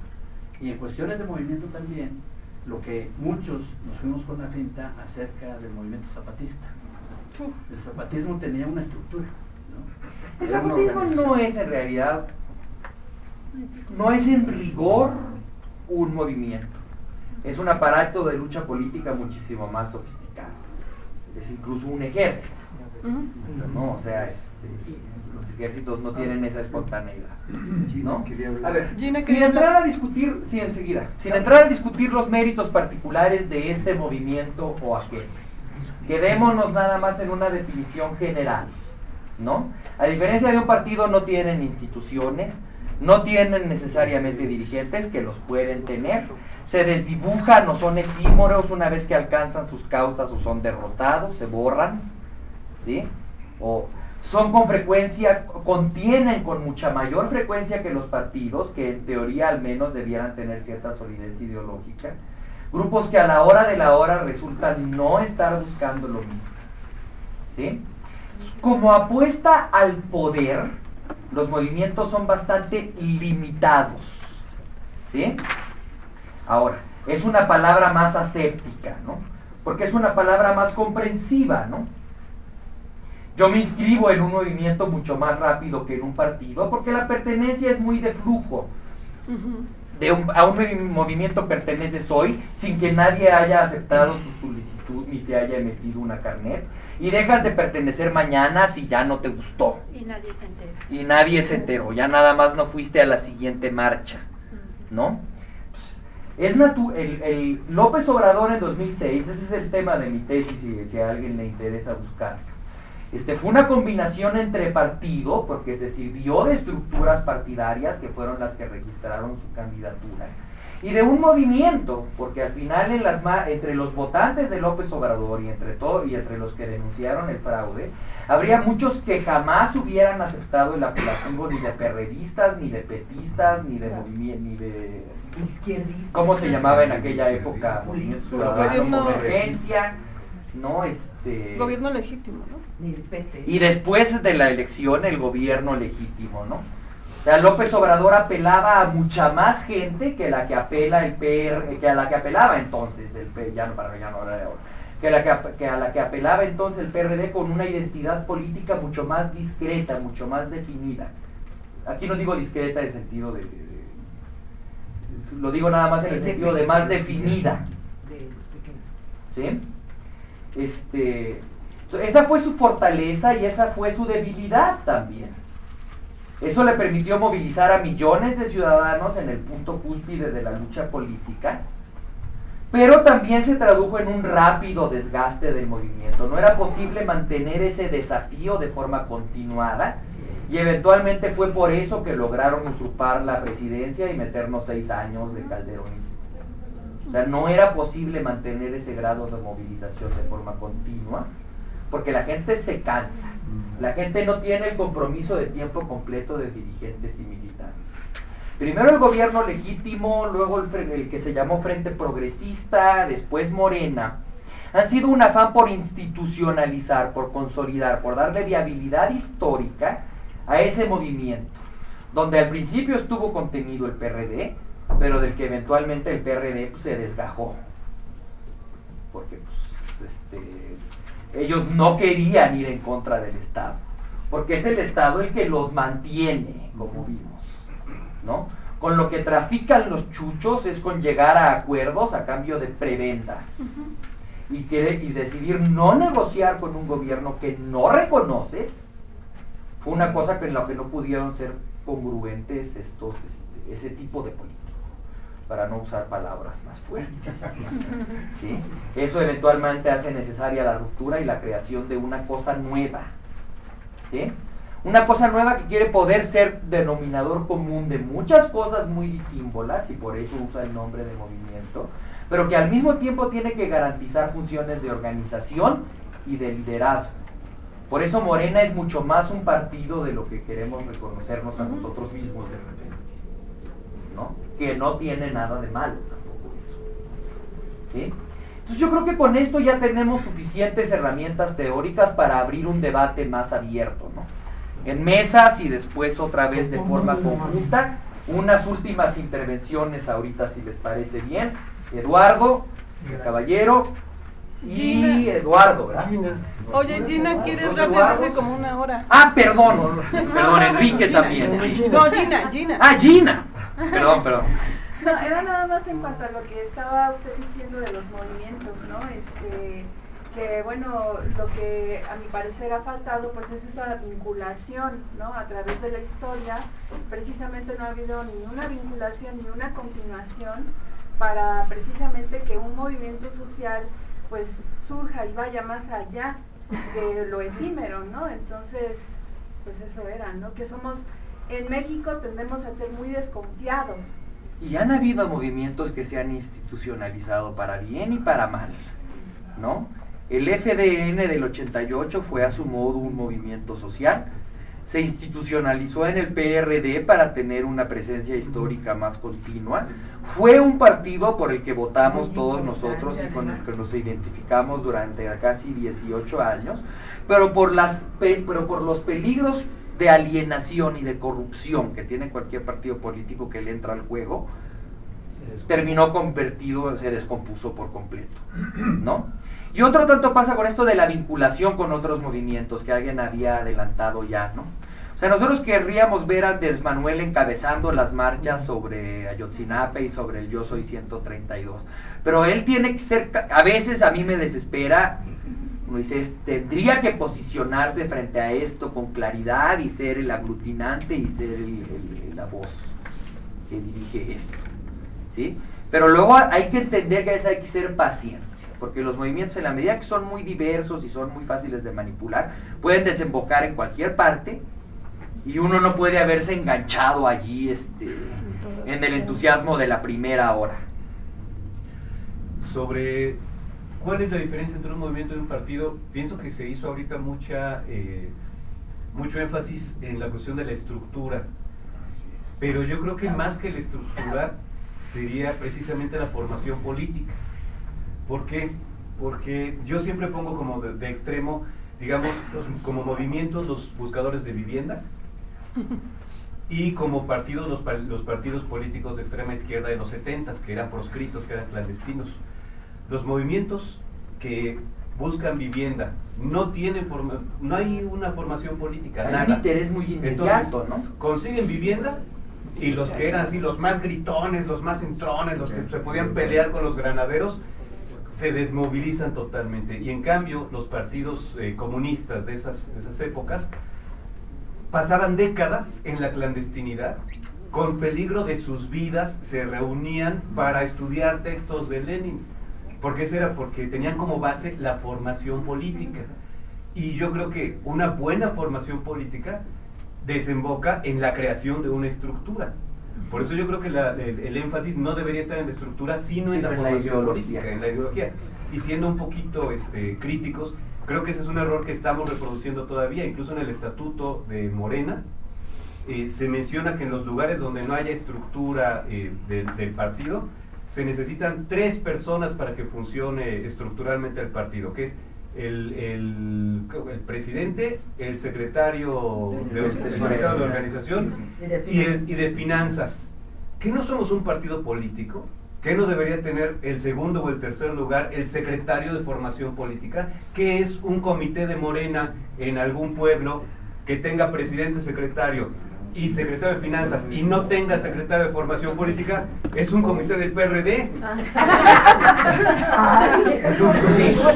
Digo, lo idóneo sería que los 3 estuvieran ideológicamente formados, ¿no? Sería. Y estoy de acuerdo con es partido, ¿no?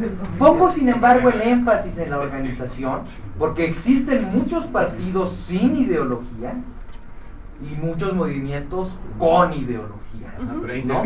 Ahora es cierto. Lo que le da coherencia a la estructura de un partido es que su actividad política está ideológicamente orientada y no nada más en torno a metas inmediatas, ¿no? Como que me den mi título de propiedad sobre el terreno donde llevo 10 años de paracaidista, o me suban el sueldo, o me paguen las vacaciones, o me traigan agua a Iztapalapa, ¿no?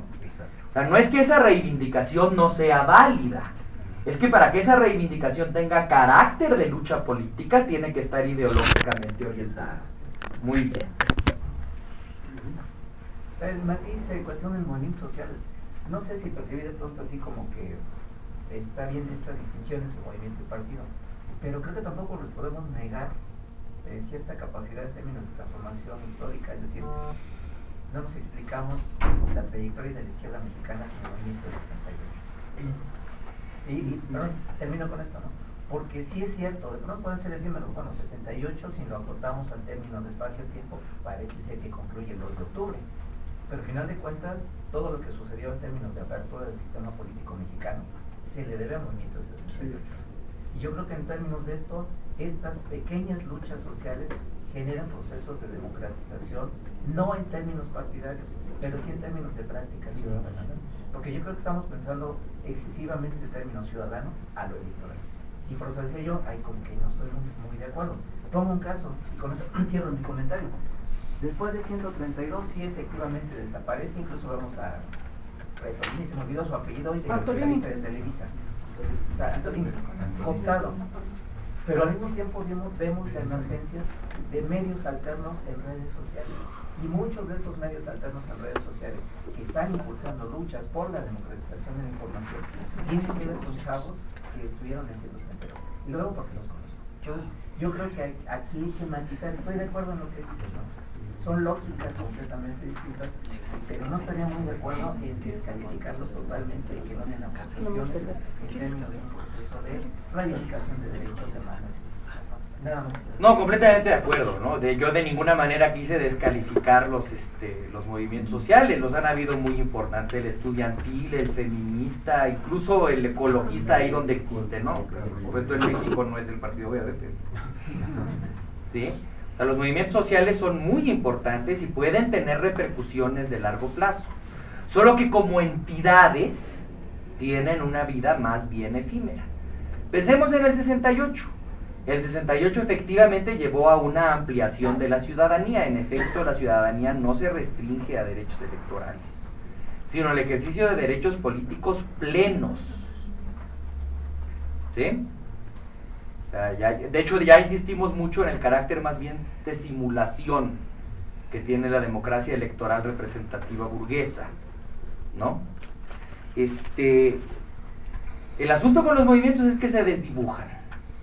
El 68 terminó siendo semillero de todo tipo de cosas, desde intelectuales desilusionados hasta guerrilleros que se marcharon a la sierra o formaron guerrillas urbanas, ¿no? El efecto continuado a través del tiempo, del que fue catalizador el 68, es muy importante. No, ahora la reforma política tampoco es consecuencia directa del 68.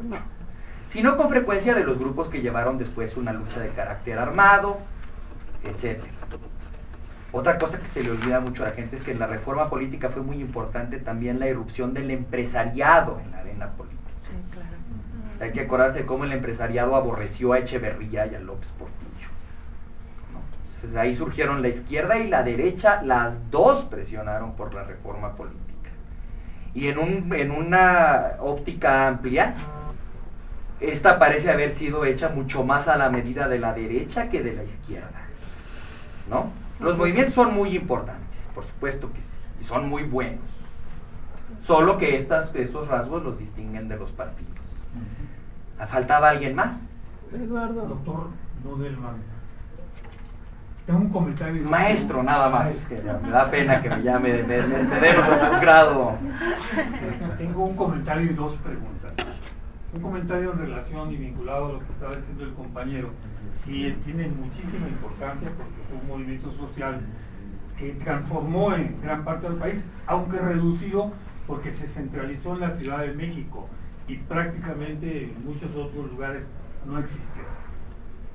Y esto, si lo vemos en la trayectoria cronológica del desarrollo de la política de nuestro país, otro gran parteaguas ingresa en el 88, cuando no había un partido político real, sino un conjunto de fuerzas, y llevan a el la FDN presidencia a Cárdenas, aunque no fuera reconocido.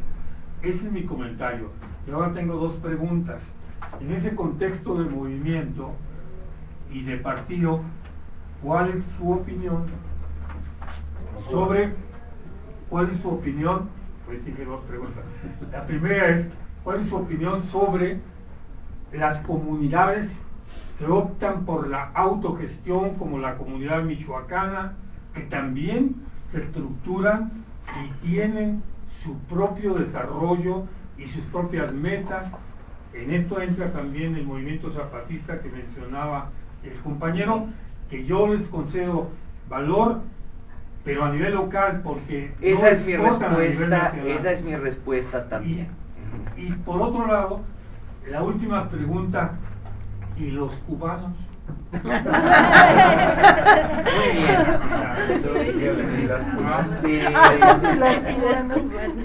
Yo haría la misma observación. Yo creo que las conquistas en materia de democracia incluso, que han logrado los zapatistas en los caracoles con sus juntas de buen gobierno, o los michoacanos equipándose con sus propios cuerpos de seguridad y autodefensa, y en Cherán ya con mecanismos de autogobierno incluso, son muy loables, ¿no? Verdaderamente mejoran la vida tanto en el aspecto político como material de sus comunidades.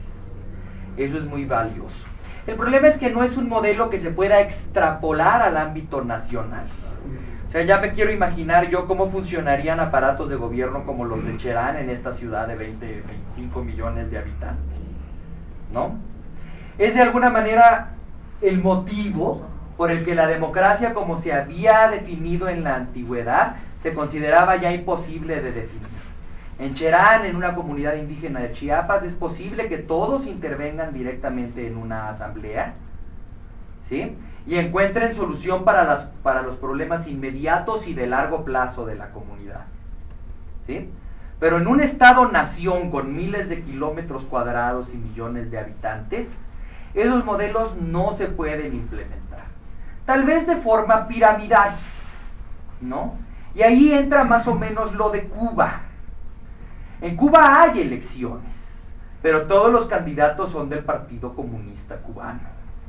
Ahí el ejercicio de derechos democráticos pasa por intervenir en la vida del partido, que está abierto a todos, y que de hecho tiene formas de articularse en el ámbito local muchísimo más efectivas que cualquier otra democracia del mundo, ¿no? El célebre Comité de Defensa de la cuadra donde vivo, ¿no? O sea, yo intervengo en mi comité de defensa y en mi comité de fábrica y en mi comité de quién sabe dónde, y así intervengo de forma directa en la toma de decisiones en el ámbito donde yo me desenvuelvo, a través de una estructura piramidal, ¿no? Los comités de partido que se articulan con los locales con los municipales.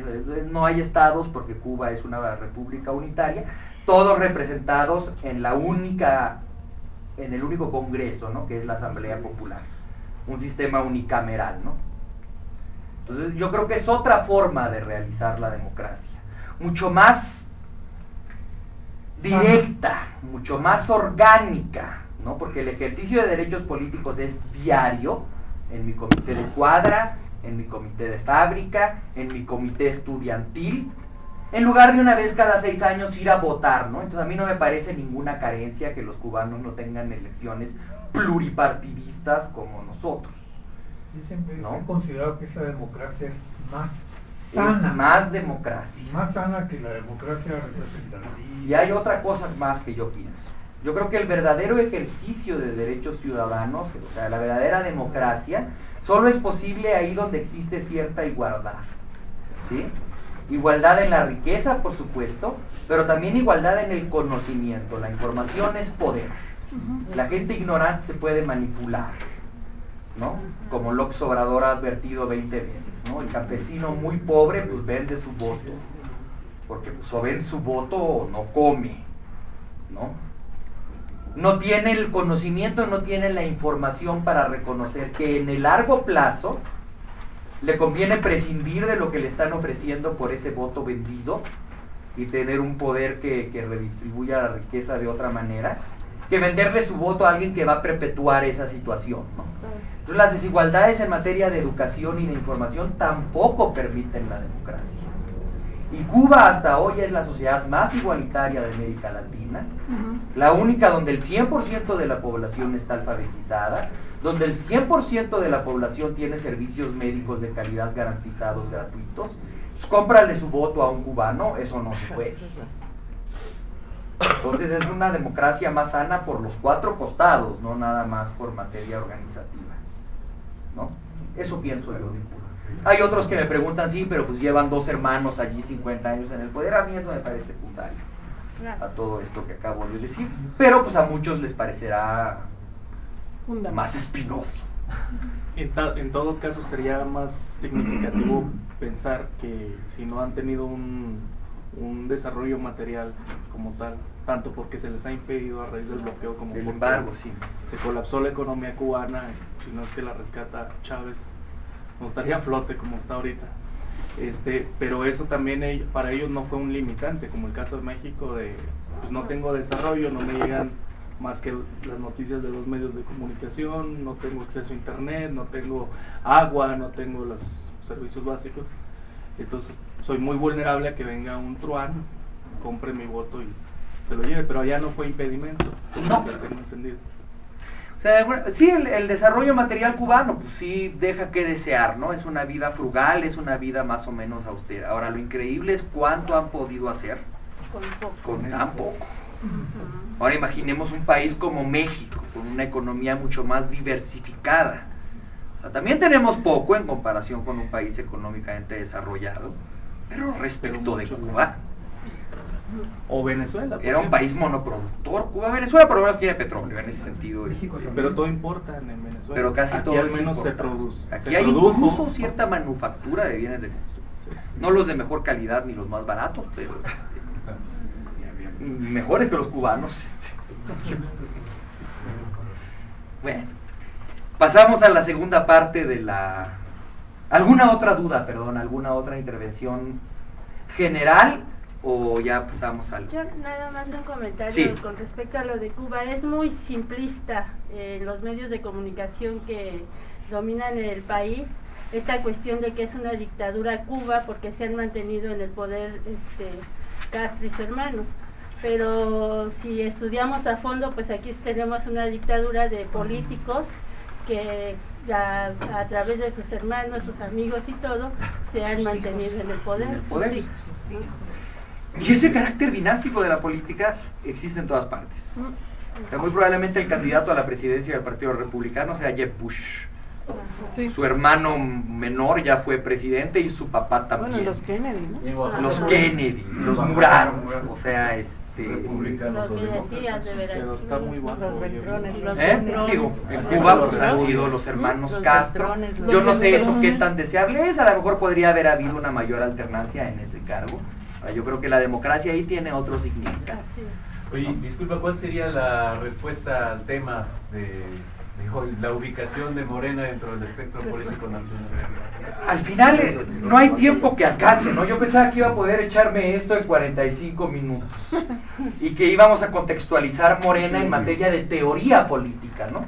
Contextualizarla como partido o como movimiento, como partido de cuadros o como partido de masas, como partido alienado de la ciudadanía o no, y a eso lo conseguimos, ¿no? Pero ya hacer digamos un esbozo del espectro político nacional, de las fuerzas existentes para ver dónde se sitúa Morena, creo que calculando al ritmo que estamos avanzando, yo creo que sería como a las 5 de la tarde, ¿no? Muy bien. Pero bueno, que es la primera sesión de muchas que van a tener para... Gracias.